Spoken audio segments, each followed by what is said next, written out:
Selamat pagi dan salam sejahtera. Saya Connie Grace dan ini Ringkas TVS edisi 8 Januari 2021. Kita mulakan dengan perkembangan ini. Malaysia terus merekodkan peningkatan jumlah kes baru COVID-19 pada Khamis. Sebanyak 3,027 kes baru dicatatkan dan ia merupakan rekod kes harian tertinggi setakat ini. Daripada jumlah kes itu, sebanyak 3,021 kes merupakan jangkitan tempatan manakala 6 kes import. Ia sekaligus menjadikan jumlah keseluruhan kes COVID-19 di negara ini meningkat kepada 128,465 kes. Setakat ini, sebanyak 8 kes kematian baru direkodkan daripada jumlah keseluruhan iaitu 521 kematian. Sementara itu, di Sarawak, sebanyak 14 kes baru COVID-19 direkodkan pada Khamis yang dikesan di daerah Kuching, Sibu, Seri Aman, Miri dan Pusa menjadikan jumlah keseluruhan kes positif di negeri ini meningkat kepada 1,180 kes.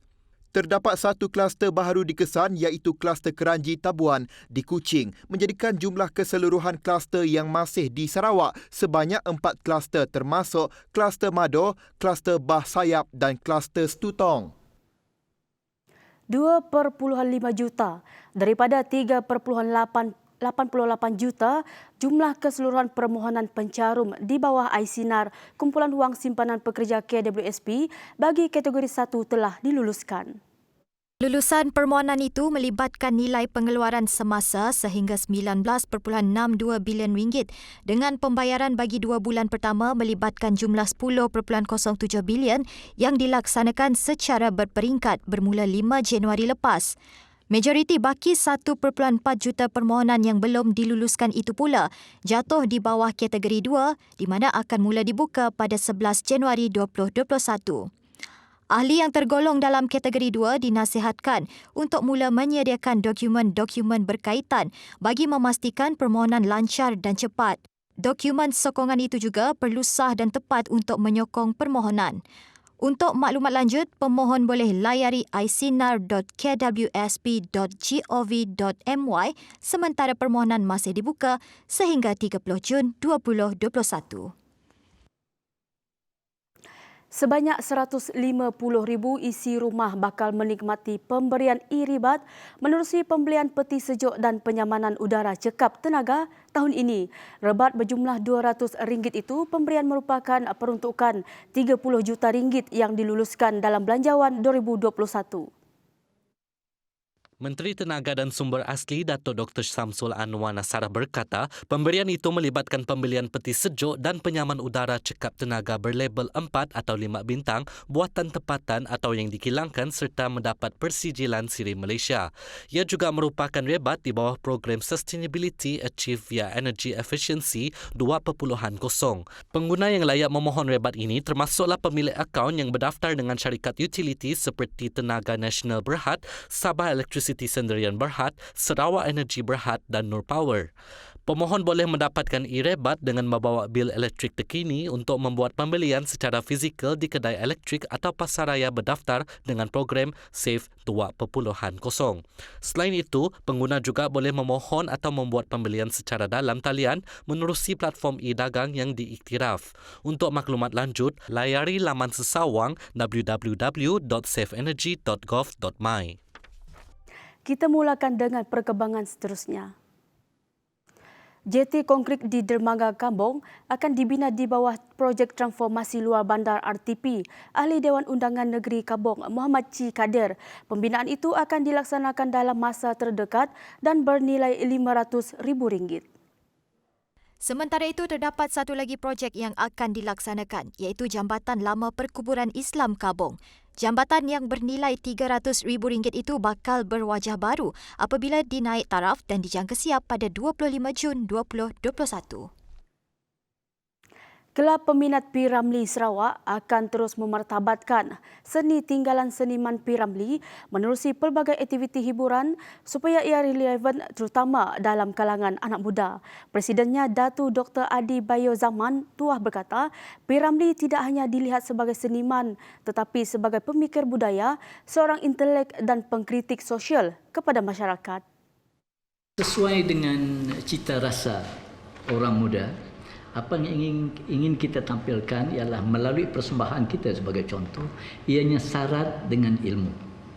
Iaitu setiap lagu yang dipilih itu ada tujuan mengapa ia dipilih dan ianya disampaikan dalam bentuk dan cara kelah peminat P. Ramlee sendiri. Kerana dengan cara itu maka para belia itu akan dapat melihat bahawa karya tinggalan seniman agung P. Ramlee itu dapat ditafsir mengikut kemampuan dan keupayaan masing-masing.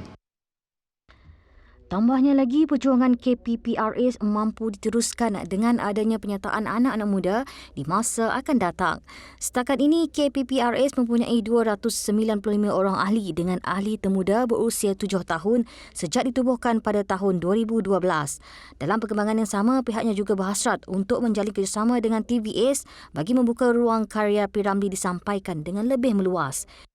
Kerjasama ini juga jelasnya khusus untuk membentuk jati diri dalam kalangan remaja, berpandukan kepada karya seni dan mesej yang ditinggalkan seniman P. Ramlee. Sri Aman terkenal dengan sektor pertanian. Jika dahulu pertanian banyak dilakukan secara kecil-kecilan atau ekonomi keluarga, kini tanaman itu dibuat secara besar-besaran dan sistematik. Antara tanaman yang popular dan kini sinonim dengan Sri Aman adalah rambutan anak sekolah. Anggarkan lebih 100 hektar kawasan sekitar Seri Aman ditanam rambutan anak sekolah. Variasi itu dipilih kerana mudah ditanam, cepat berbuah dan isinya yang lazat. Antara kampung yang mendapat manfaat daripada skim tanaman berkelompok itu ialah Rumah Panjang Maria Anak Lutang, Kampung Sengelau, Seri Aman. Menurut Tuai Rumah Maria Lutang, pelaksanaan tanaman secara bersepadu membabitkan kawasan seluas 80 ekar itu berjaya meningkatkan hasil dan kualiti buah. Dari dulu sekarang ya berbuah. Tidak dijual, orang tidak mau beli. Bukan kumban orang buah kampung. Jadi kedua kali kami jual gagak dekat kami bakal bungai. Ya baru dah bisik kak beli. Badah kau tiba lici, mutan lici. Boleh orang beli. Selain bantuan penanaman, peserta turut dibimbing proses rehabilitasi pokok bagi memanjangkan hayat dan meningkatkan produktiviti. Bantuan tersebut merangkumi kerja-kerja memangkas, tanam semula, membuat peparitan dan memberi bantuan baja. Ini membolehkan rambutan itu dijual ke pasaran luar termasuk di Semenanjung Malaysia. Untuk rekod, Lembaga Pemasaran Pertanian Persekutuan Fama pernah mengeksport rambutan anak sekolah Seri Aman ke luar negara iaitu 800 kg ke Dubai, 900 kg ke Belanda dan 700 kg ke China. Sementara itu, Ahli Dewan Undangan Negeri Adun Simanggang, Datuk Francis Harden Hollis berkata, buah rambutan dari Kampung Sengelau itu sudah berjaya menembusi pasaran Semenanjung Malaysia. So now pihak Fama bersetuju mau ambil buah ni. Sebab some quality one, grade A dia nge-export pergi Semenanjung. B untuk pasaran kita punya, especially the local hotel. And then C go to market. But Fama will help them to do the marketing. Tidak susah. Sekarang ini baru. Dulu ini helak belakang, pakai tambok. Baik, laporan itu tadi mengakhiri ringkas TVS untuk pagi ini. Teruskan kesetiaan anda bersama kami di saluran Astro 122. Saya Connie Grace, salam hormat dan sayu kenep.